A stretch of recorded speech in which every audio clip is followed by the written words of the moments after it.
People in Glasgow, Scotland, politicians, experts, and activists are trying their best through speeches at this moment to come up with some solution for the climate change.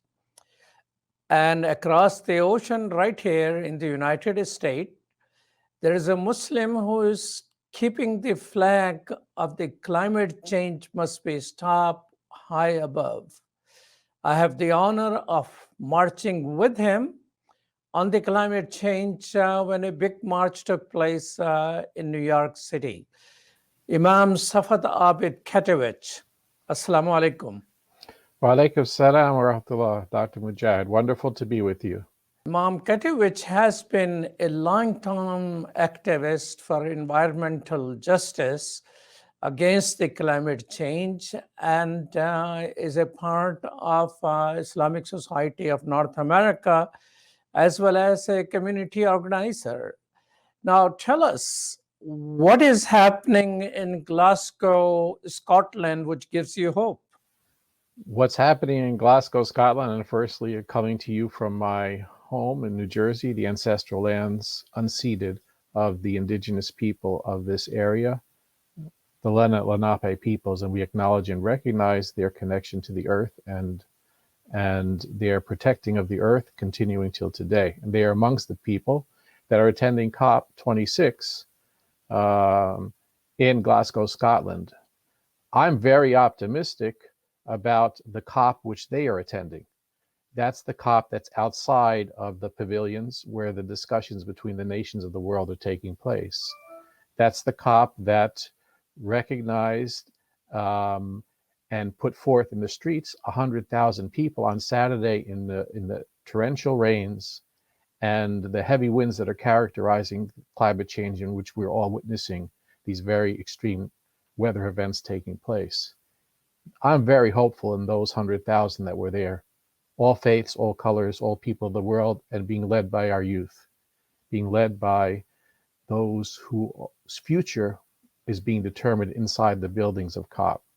I'm very hopeful in them. I'm very hopeful in the work, for example, as you mentioned, that the People's Climate March in New York City and Washington, D.C. did leading up to the COP Paris agreements that took place that set the stage for the international action on this issue. Unfortunately, the rhetoric inside the buildings amongst the nations of the world is rhetoric that is even pushing back against including the word fossil fuel in the actual final text of the COP. And it's unfortunate that when we all know, and 99.9% of the scientists of the world agree, the burning of fossil fuels, and that those are fossil fuels which are extracted, production, and the burning of fossil fuels is the major contributor to greenhouse gases, is the major driver of global climate change and the extreme weather events we're experiencing, and the various habitat destruction that is taking place in environmental systems and ecological systems degradation that is going quickly to the point of no return.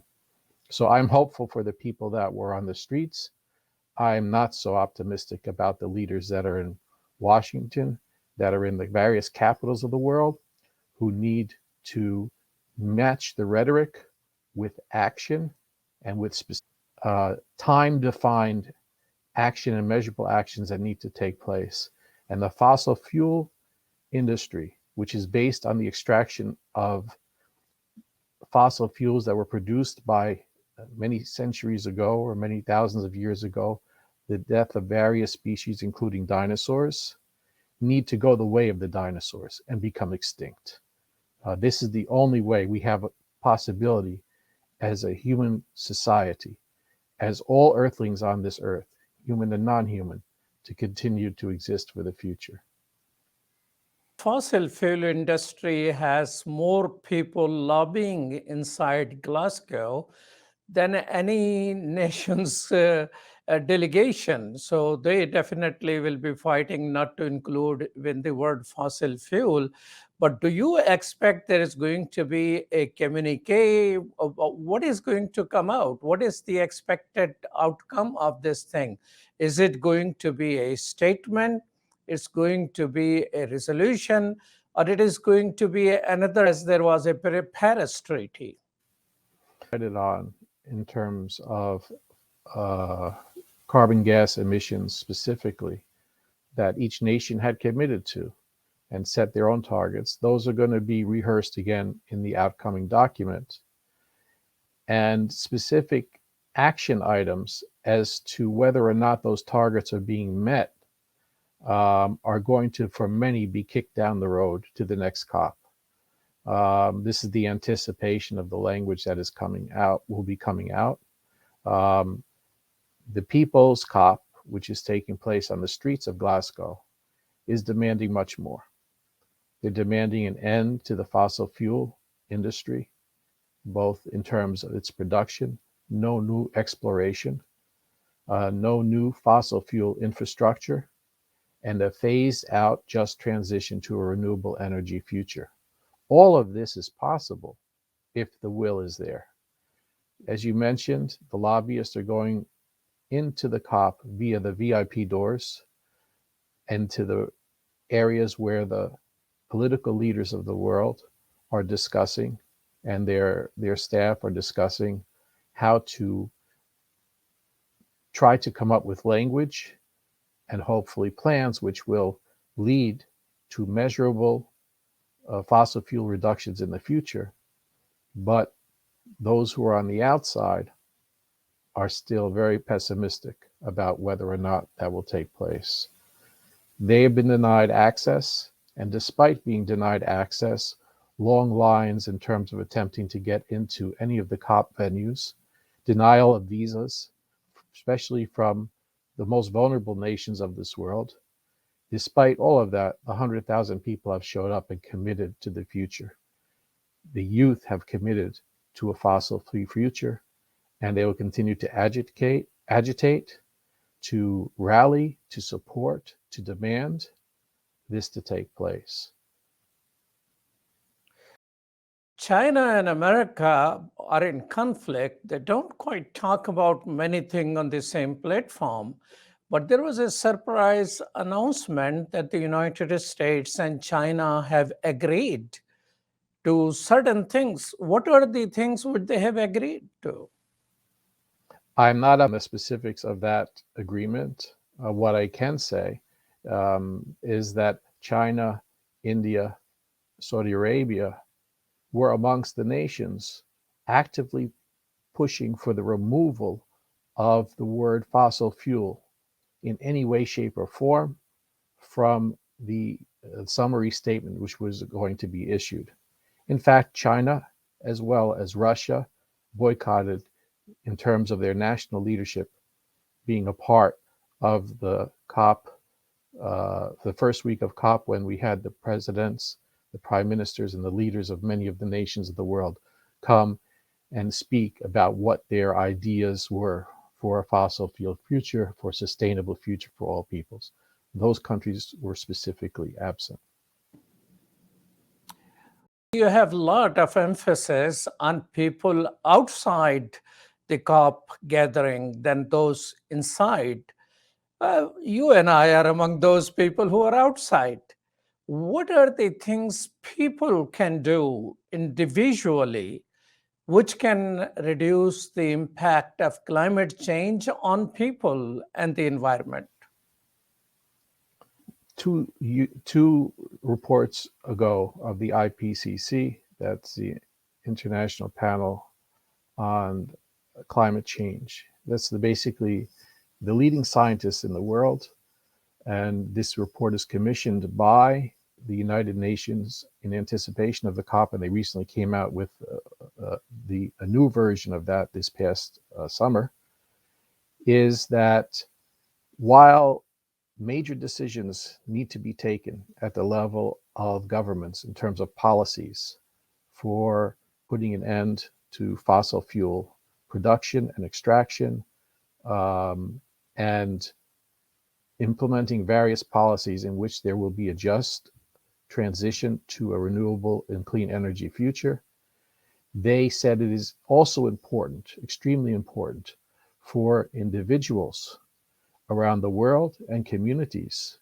And they said specifically those in civil society or civic society, that means religious and faith communities as well, to take their responsibility to alter their lifestyles, alter their carbon footprint, reduce their carbon footprint by altering their lifestyles and their ways of being and living within the world. And that these individual actions are also extremely necessary for two reasons. First, they have an impact directly that we are able to enable, we're able to make it come about. Secondly, that they change the mindset in terms of how we make purchase decisions, what our consumption behavior and practices are, what our consumer choices are. And these can make a huge difference because it is the power of the purse that dictates often what products come to market and how they are utilized and how they are procured. Specifically in the areas of food consumption, something that we do every day. And even our brothers and sisters who are in the vulnerable communities and amongst the poorest in the world from different faiths, even they have to make consumption decisions. But specifically here, we who are in the world in which in what's called the first world or the developed world, where we have access to much resources, much more than we need, and much more products than we need, we can begin to make choices. Specifically, like I said, food consumption, what we eat. One of the big contributors to methane gas release is, for example, the production and the cattle industry. It not only produces and contributes to methane, but also the deforestation, the clear cutting of forest that takes place in order to provide grazing land for livestock. Within the Muslim tradition, we have the glorious example of the Prophet Muhammad, peace be upon him, in which his diet, and Muslims seek, because of their love and respect and honor for the Prophet, to emulate his lifestyle as being khulukun adim, the best of creation, as so named in the Holy Quran, that his lifestyle was one that was less meat. It didn't have meat as a component, but as a minor component. If we look back to traditional diets within Muslim societies, this was emulated. Meat was never a significant part of the diet. Meat was a part of the diet, but in much smaller amounts. And so we need to develop a following in our daily life and our daily activities of the prophetic diet. More vegetables, less meat. Secondly, we can make decisions with regard to how energy is used in our house. Specifically, we're going into the cold months in terms of heating. Making sure that our home environments are houses that are energy efficient. And there's a lot of simple ways in which this can take place through different types of insulation. People can contact their local utility companies to give an assessment of the efficiencies of energy use within their house. It may not require transitioning to a brand new heating system that is solar powered, although that's probably the ideal. But there are a lot of other steps that we can take to reduce energy consumption in our homes and also with regard to our transport. One of the unforeseen benefits with all the challenges that the COVID pandemic has presented has been people coming to the realization that in many jobs, we can do it from home. I'm speaking to you from my home right now. And that we didn't need to transport ourselves with gas guzzling vehicles to places of work far away from our homes. Hopefully these lessons will stay with us as we move, God willing, past the pandemic period. And also with regard, one of the organizations that both you and I have served on, Dr. Malik Mujahid, you being one of the former chairmen of the Parliament of World Religions, has just had their virtual convening. And the virtual convening was actually almost no fuel expenses with regard to it, or the emissions of fossil fuels. And it was very well attended, and it was actually was net positive in terms of its not only reception around the world, but also in terms of and allowing participation from people all parts of the world, but also in terms of its financial benefit. So we're finding new ways to be in the world, even and therefore reduce our transportation footprint as well.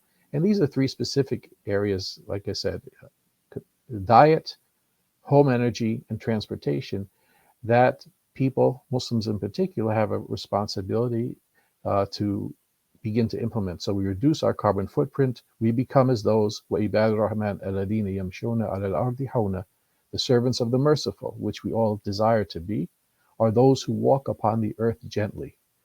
The modern understanding of this, maybe with ecological import, is that we reduce our carbon footprint, and the prophetic lifestyle provides us a beautiful example on which we can do so. Well, thank you so much, Brother Saffet Abid Catovic, Imam and chaplain and a leader of Muslims in Green Faith. Thank you so much. Thank you.